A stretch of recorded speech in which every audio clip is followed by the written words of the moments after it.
So let's talk wellness today. We need some good news, don't we, with all that's going on? So we've all enjoyed wellness for most of our lives, but what happens to disrupt our wellness when we fall ill? And just importantly, what do we do about it? We normally go to our doctor, and oftentimes he or she gives us a prescription, and we go home and we take that in hopes that we can be put right again. But oftentimes, drugs can't remove the interference that puts the disease in our ease or the illness in our wellness. So, I am Patricia. I am the Health Revolution activist, and I'm going to share my story today. This is my story of going from a sense of ease in my health to a state of disease. So, 6 years ago, I became quite poorly. After nearly, so I went straight to the doctor, as you do. And after nearly a year of prescription drugs and tests, my doctor just said I needed to rest and take it easy. Well, I was a single mom. I had a daughter in college, and I was 63 at the time. So resting and taking it easy would have been nice, but it just wasn't possible. I was signed off work. But after a few months, they let me go, and I lost my insurance as well. So adrenal fatigue and fibromyalgia were the diagnoses. And out of sheer desperation, I consulted a herbalist. Never in my right mind did I ever consider herbs could be effective in doing anything for my health. I liked herbal tea. I used herbs in cooking, but herbs being considered serious medicine when I was in the state that I was in, never would have. But I was in Texas. I was desperate to return to the UK. If you've ever been to Texas, you'll sympathize with me. But thankfully, my story didn't end there. So trials, when we let them, force us to change our mindset and our direction, leaving the comfortable path of familiarity. Going to the doctor was very familiar. Going to a herbalist was scary. But my doctor actually did me a favor by saying there was nothing they could do. Otherwise, I would have gone endlessly from test to test and drug to drug. So with that decision, I started taking some herbal compounds prescribed by a very experienced herbalist, and my body responded. It actually responded. It took time, it was gradual, but my body responded positively. So, greatly encouraged by that, I attended a talk by a biochemist. He was talking about cellular communication and describing how our body works. So, it was very new for me. But I was so encouraged, I attended a talk by another biochemist, and he was talking about gut health and neurotransmitters and our immune system. And both of these were very highly recognized, award-winning biochemists. And they worked with herbs and bacteria, not drugs, not drugs. So suffering can force us to live out what we truly believe. And I did believe, a little tiny part of me believed that I could recover. And I didn't know how, but I couldn't accept the verdict that was handed down to me. So now I will share with you what I learned and how I restored my health. I'll be 70 in March, and I moved back to the UK on my own 3.5 years ago, and I'm enjoying the best health of my life. So today I'm going to share with you 4 areas of toxins that affect not only us, but our environment. So in the top left, you see a little cell. And so our cellular health impacts, very deeply the foundation of our health. And below that is our gut health, gut bacteria, good bacteria, which we need to pay more and more attention to. And then the top right is products, our personal care products, our laundry products, our household cleaning products. And we'll go into detail on that. And then below that is our food, our precious food. So first, let's look at oxidative stress. If you haven't heard of oxidative stress, you've seen the effects of it. When you've cut an apple in half, it turns brown. You've also seen the effects if you've left metal outside and it's rusted. Those are the effects of oxidization. And we breathe oxygen, we need oxygen to stay alive, but there's a byproduct in burning that oxygen for fuel that damages our cells. And you can see the chart at the right, which is partially covered up on my screen by our little pictures, our little windows. If you'd like me to send you that, type in the chat just free radical chart and your phone number and email address, and I will send that to you. The reason I ask for your phone number is sometimes an email address can be misread or mistyped. But this shows the areas in our body that are affected by oxidative stress. So our joints, lungs, brain, immune system, blood vessels, eyes, heart, skin. And scientists now know that free radicals cause oxidative stress. And oxidative stress causes inflammation. And inflammation is the root of disease. So we can distill that back and see how we can get control of our health. So where do these free radicals come from? Well, they're all around us, and more so now than ever before. Microwaves, certainly our modern technology, our cell phones and laptops, computers, pesticides and herbicides that are sprayed on our food. And when we're pumping petrol, we're breathing in free radicals in the fumes. And then industrial pollutants in the air and the water, and even exercising, which is so vitally important for our health, increases our respiration. So that increases our oxygen intake. That in turn increases our free radicals. And then our water is a big mystery now, what's actually in our water. But we are told to consume antioxidants. You've probably heard a lot about antioxidants. Drink this antioxidant drink and eat these antioxidant-rich foods, which are great. But scientists now know that an ordinary average person is bombarded every day by 300 septillion free radicals. I think that's like 27 zeros. So then you have to think, well, how many antioxidants do I need to consume to fight that number of free radicals? Well, blueberries are one of the richest sources of antioxidants in food.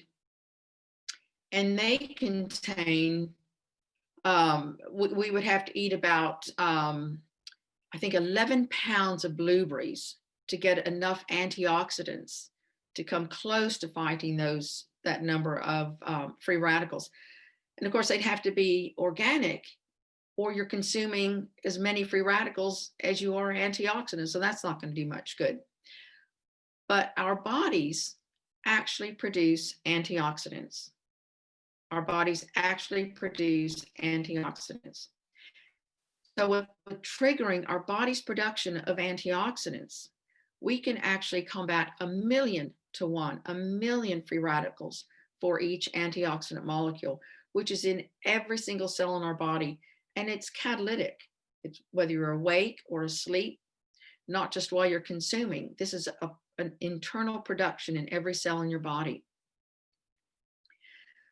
So looking a little more closely at those two types of antioxidants, the secondary antioxidant, which we consume with food and supplements, or like glutathione, is something you can take in a supplement form, but it's synthetic, of course. And then the molecule is quite large, so it's not easily metabolized by your body. So it's not really good value for money. And then coenzyme Q10, you've probably heard of, carotenoids, vitamin E, flavonoids, certainly vitamins A and C, which we need a lot of now, and minerals and proteins. But the primary antioxidants that our bodies create, three of the main ones are sodium superoxide dismutase, whose role is to gobble up free radicals. Catalase helps to balance the peroxide production in our cells. And then, of course, glutathione is marvelous. It is our body's master antioxidant. Think of it like a guard or a sentry in every single cell in your body. And it's always on the lookout for bad bacteria, viruses, cancer cells, all manner of abnormalities, which our bodies are dealing with every day. And we're usually not aware. We don't realize we've come into contact with a bad bacteria unless, we've eaten something that's upset our stomach, or we get an infection on our skin. And viruses, our body's fighting viruses all the time until we're sort of low in our immune system, and we're symptomatic then. And our bodies fight off cancer cells all the time. So glutathione is vitally important. In fact, Dr. Luc Montagnier is a Nobel laureate who was awarded the Nobel Prize for discovering the HIV virus. And he was interviewed on Italian television back in March when Italy was being hit so hard by this virus currently. And he was asked, what should we be doing? He said, we need to boost our immune system, increase our glutathione, and lower our oxidative stress. Those three things are what he recommended. Now, we increase our body's production of glutathione by triggering a pathway in our cells. Every single cell in our body has an NRF2 pathway, and scientists now know activating that regulates hundreds and hundreds of genes in our body. But just this one glutathione is worth talking about. So the NRF2 activation revs up our body to make 300% more glutathione. And then if you're taking other antioxidants like vitamin C, which we all should be doing now, and vitamin E and coenzyme Q10, alpha lipoic acid, glutathione helps to recycle those. So you're getting more and more benefit from those vitamins. And then glutathione also makes sure that heavy metals and other, organic toxins and free radicals are generated during our normal metabolism, so we don't damage our mitochondria. Now that's another big word, maybe an unfamiliar word, but we all have mitochondria. Every cell in our body has hundreds and hundreds of mitochondria. They are responsible for our energy, the energy that we need to be energized and active during the day, but also the energy for our cells to perform their everyday functions. And like so many things, our mitochondria get damaged and die off as we get older. But the good news is that we can trigger new mitochondria to be made and protect the ones that we do have. Now, oxidative stress as it relates to viruses is very interesting, that viruses use oxidative stress to replicate. It's so important for their survival that they create their own oxidative stress. So if you have a low oxidative stress environment in your body, the virus might enter, but it's not going to be able to replicate. So it's not going to be able to essentially affect you. Now if you can take screenshots, please do take screenshots of anything. But this is an important chart showing conditions associated with low glutathione. And if you'd like me to send you that, again, just in the chat, put your email address and phone number and just say glutathione chart or G chart. Glutathione's maybe a new word. But you can see the areas in the body associated with low glutathione. So it makes sense then to upregulate that level of glutathione, giving your body the tools it needs to affect a change to improve that area. And I've been affected by several areas on this chart, and I'll go into a little detail about one of them in just a second. This is my favorite chart. When I was 15, I was diagnosed with ulcerative colitis and Crohn's disease. And irritable bowel syndrome is another name that sort of falls under. And to have 20 genes in the colon regulated by NRF2 is marvelous. So to illustrate this, back in, I think it was 2005, I was 63 at the time. I had a colonoscopy at Musgrove in Taunton. And this is back when you could watch on the monitor. Maybe some of you have done that. It's fascinating, but my colon was not a pretty picture. It was just red and raw and bleeding. But the consultant said I was at 57 percentile risk for colon cancer. Now, fast forward 2010, when I started activating my NRF2 pathway, unbeknownst to me at the time that it was going to do anything for my colon. It just, given my family's history, it sounded like it might be a good thing to do. And there weren't any scientific studies to back that up. It was just a choice I made. But then fast forward 2015. So what was I? I think I was 53 the first time. So I was 63 in 2015. And I had a routine colonoscopy. I didn't tell the consultant what I was taking. And at the end of the procedure, he said he was very impressed with my colon. Normally, someone of my age needed biopsies of polyps and pockets of all manner of things and itises and things. I had a complete, clear, clean colon report, which was massive. We don't always know what's going on sort of in that area unless we have symptoms. So it was nice to know that things were being sort of monitored on my behalf. Now, this slide or study is very interesting, that 24 genes in the heart are regulated by NRF2. And one of particular importance is the fibrotic gene. So our fibrotic gene, we can have fibrotic tissue anywhere in our body, but a cardiologist showed me a slide of one of his patients before NRF2 activation, and the heart had fibrotic tissue, like scar tissue, just sort of engulfing half of the heart. But he put his patient on this NRF2 activation, and over time, that fibrotic tissue receded. So we need fibrotic tissue when we cut ourselves.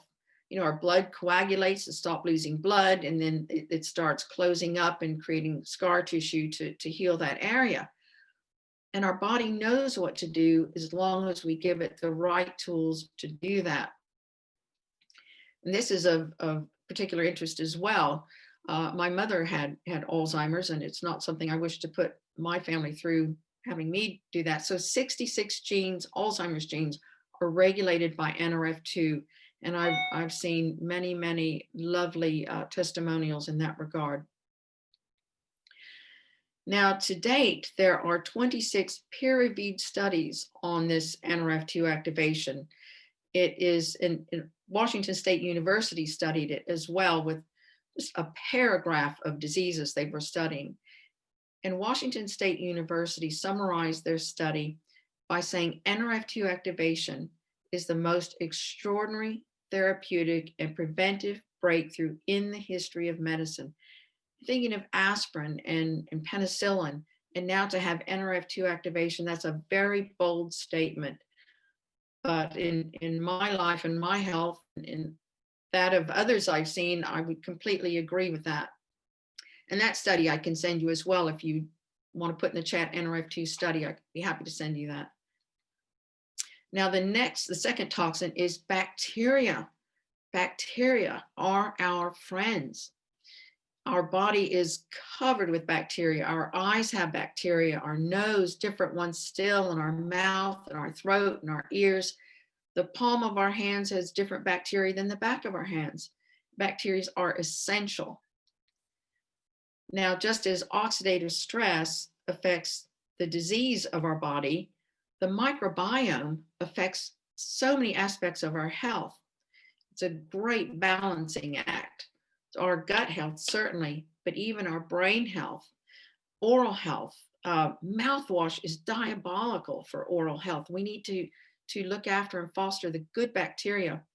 I started making my own toothpaste about 11 years ago now, and I haven't had a cavity since.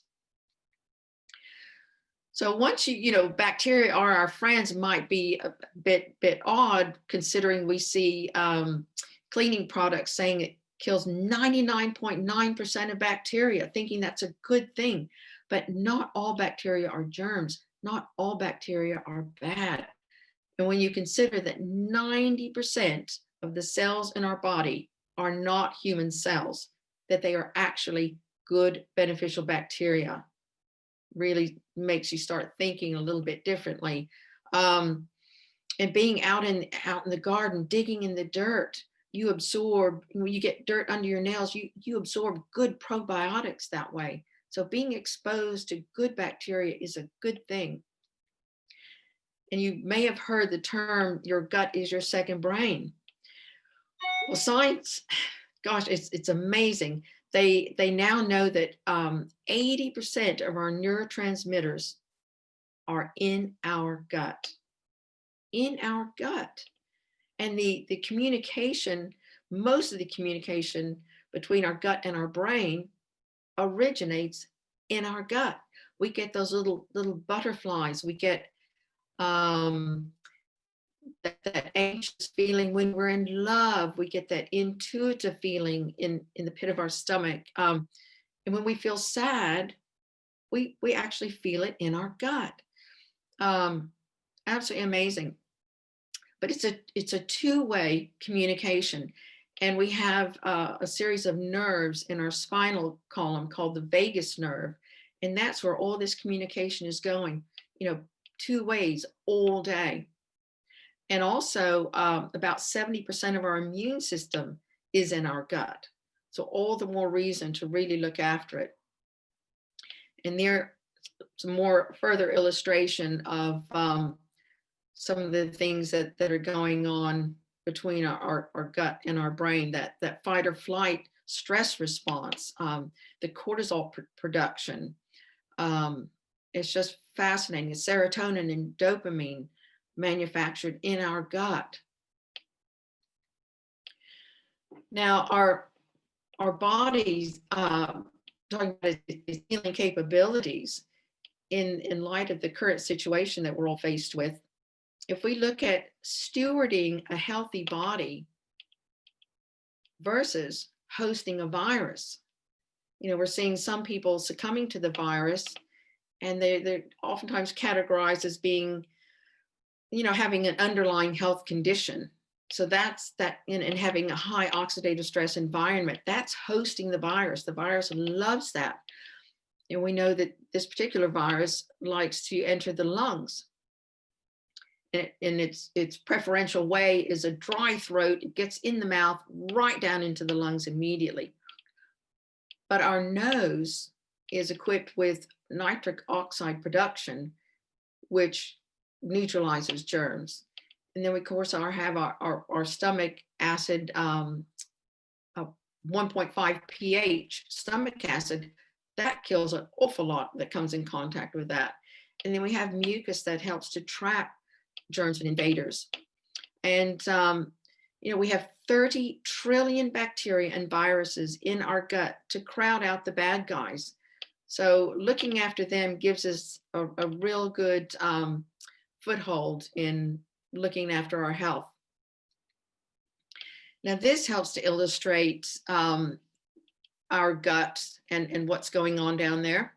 So we have our stomach up the top with the stomach acid. So that's a first point of contact to neutralize, something maybe that we've eaten or something that we breathed in and swallowed. But if you take a probiotic, which is really good advice, something to consider is the type of probiotic you're taking. A lot of people say, oh, I eat yogurt, so I'm fine with my gut bacteria. Well, your stomach acid is going to kill most of that. Similarly, if you're taking a probiotic in a gel cap, one reason they say they have a bazillion CFUs is because they know most of them are going to be killed by the stomach acid. So the probiotic I take is specially coated to survive the stomach acid. And then you see how the illustration of our colon, the one I take is round and it's time released. So it gets through the stomach acid and then it starts to disperse specific bacteria in specific areas of our colon. You see all those bacteria represented are not all the same. And we even have more and more bacteria as we get near the end. Now, fermented vegetables are another good source of bacteria. And gosh, our not too distant ancestors fermented their food. And most of civilization historically fermented their foods to preserve them. But that fermentation process creates good bacteria. And each, different vegetables have their own specific bacteria. One reason cabbage is used in most fermentation of sauerkraut is because of the bacteria on the leaves. So we don't want to scrub our vegetables too much and get rid of all those good bacteria. But fermented vegetables are also a great source of prebiotic because we need to feed the probiotic in our gut. That's why eating high fiber foods and natural unprocessed foods, our gut bacteria can't utilize processed foods. There's just nothing there for it. So eating fresh, raw, by raw, I don't mean uncooked, I mean unprocessed food. If you'd like more information about fermented sauerkraut, I have a tutorial on YouTube, or I'm happy to talk to you about it, because you can ferment a lot more than cabbage. I put loads of veg in my sauerkraut, and it really is gorgeous. Now, this is the Bristol Poo Chart. I think it's a very handy tool. Most of us are probably grandparents on here. You could print this off, laminate it, hang it in the loo, and have some lovely conversations with your grandkids. Start educating them about their gut health. When I was growing up, we didn't talk about what's down there. We didn't talk about it at all. Probably a big contributing factor to my colon issues. But this was developed in Bristol. I believe it was a medical student who put it together. But that, if kids started talking about this and were aware of the importance of their gut health, and they could talk to their parents about what's going on, then you could do something about it early on. And again, if you'd like the poo chart, just put it in the chat and I'll be happy to send it to you. Now, our personal care products surprisingly play a huge role in our health.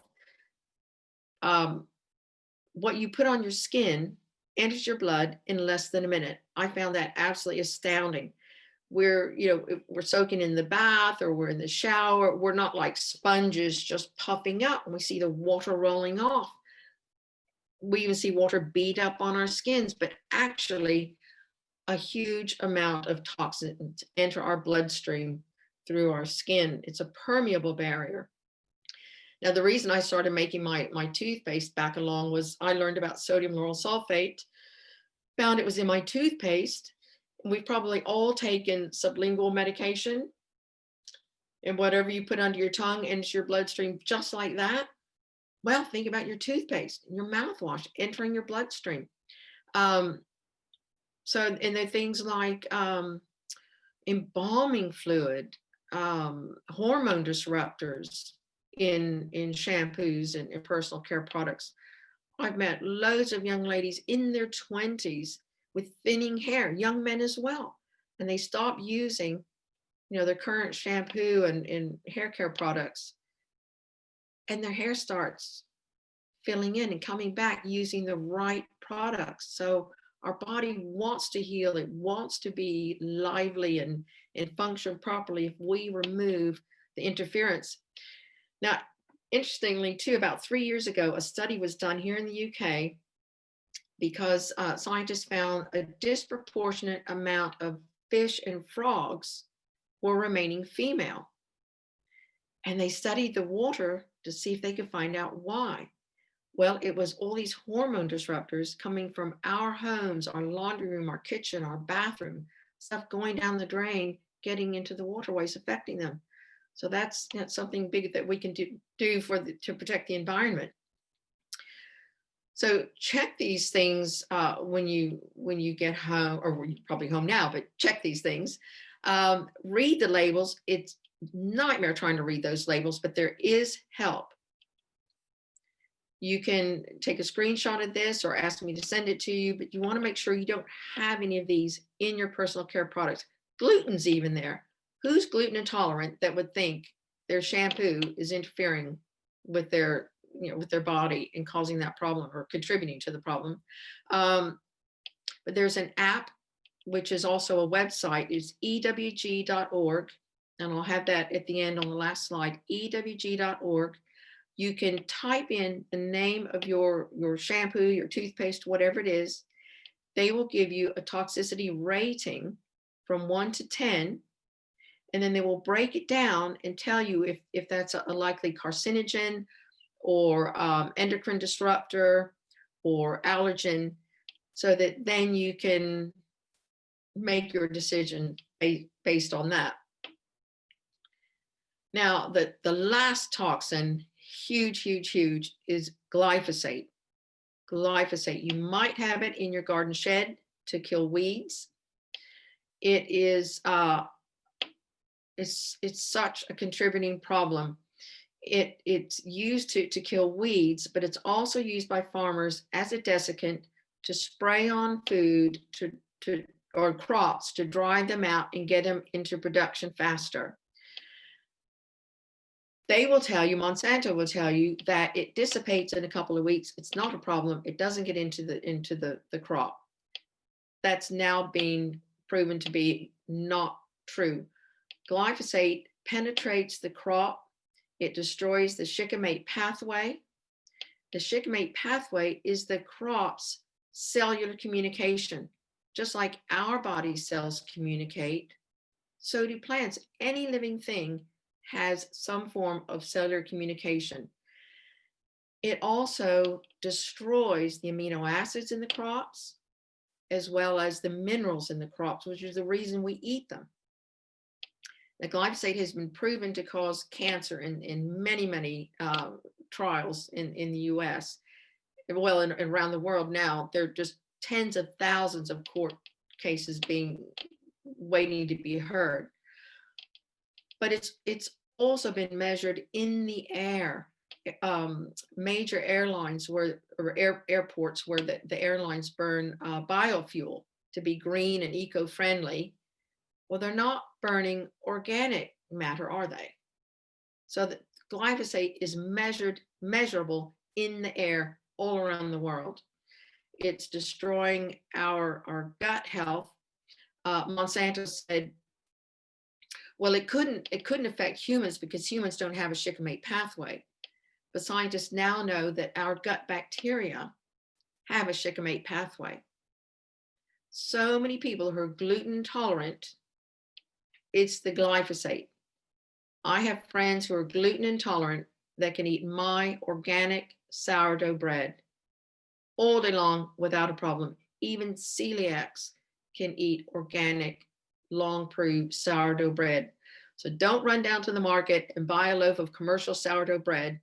It probably has vinegar in it. That's allowed and allowed to be called sourdough bread if it has vinegar in it. They can ferment it for just a few hours and call it sourdough bread. You need a good 48-hour fermentation to get a good, proper sourdough bread. I ferment mine for 3 days. So if you'd like more information about sourdough bread or bread in general, I have 3 interviews on YouTube called What's So Bad About Bread. So let me know if you'd like me to send you that link. But 60% of the bread made in the UK has glyphosate or other herbicides in it. So commercial bread, for loads of reasons, is bad, but just for the glyphosate is enough. Here's a little more information about glyphosate if you'd like to screenshot that or have me send that to you. But its first patent categorized it as an antibiotic. So you think about eating bread that's not organic, you're consuming some level of antibiotic, and then your non-organic veg as well. So if you would like to join the health revolution, you can friend me on Facebook, or ask to join Exposed Group, which is a closed group. We post some very unpopular, hard-hitting, potentially controversial talks by scientists and biochemists on glyphosate and other toxins. And I'd love for you to join and share your thoughts on there. Also, let me know if you'd like to join my wellness group, Loving Life Activated.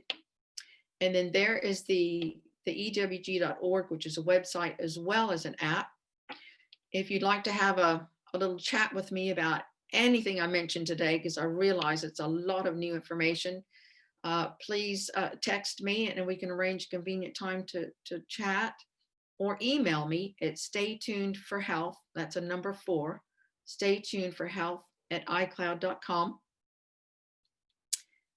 And if you would like to get NRF2 activated or have a chat about that, or the probiotic that I take, and see if you'd like to compare with yours, let me know. And I look forward to speaking with you all. And there's my toothpaste recipe if anybody's interested. And just put in the chat if you'd like me to send that to you.